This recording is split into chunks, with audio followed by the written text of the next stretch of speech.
Hey everyone, Jason Hovelman here. As you may have noticed, I'm starting a vlog series that will expand on posts that I make on LinkedIn and the new Fire Officer sites.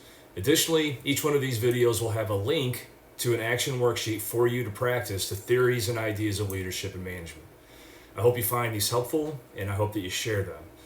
This is the only way we can ever consider becoming expert in our roles as leaders and those that make decisions, which is by continuing to learn and to pursue those ideals.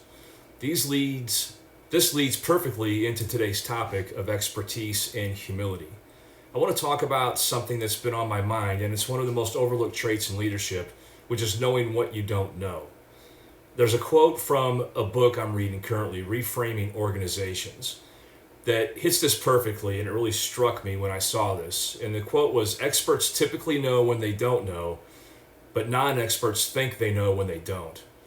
That line should stop every leader and future leader in their tracks. Because in our world, whether it's the fireground, the command post, or the classroom, or any other industry or organization, false confidence can be deadly. Let's break this down for a second. Many of you are familiar with Malcolm Gladwell, and he talks about blink expertise. Those rapid decisions made by seasoned professionals who've seen it all. They don't need a checklist to know something's off, they just feel it. But there's a catch to that.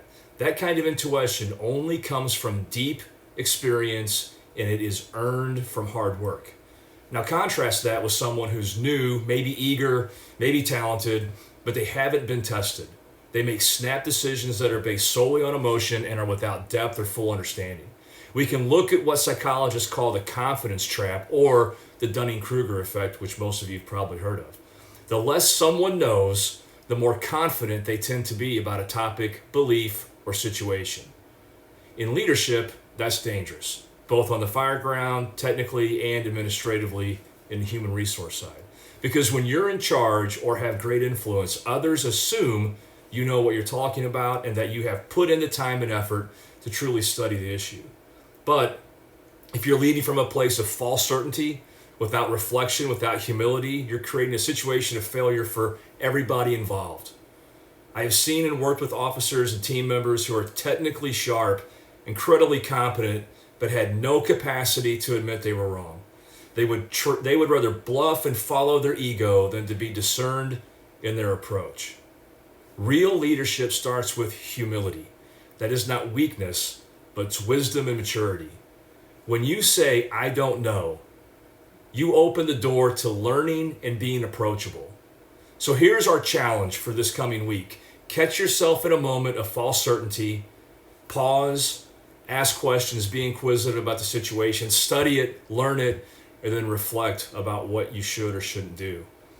Great leaders aren't the ones who know everything. They're the ones who know they don't and act accordingly. Thanks for watching. Please share this video and subscribe to the channel. Additionally, there is a link in the comments that will take you to a workbook to help you lead with humility and discernment. Stay safe, stay curious, and keep leading with purpose and mission, and stay discerned and mature in your role.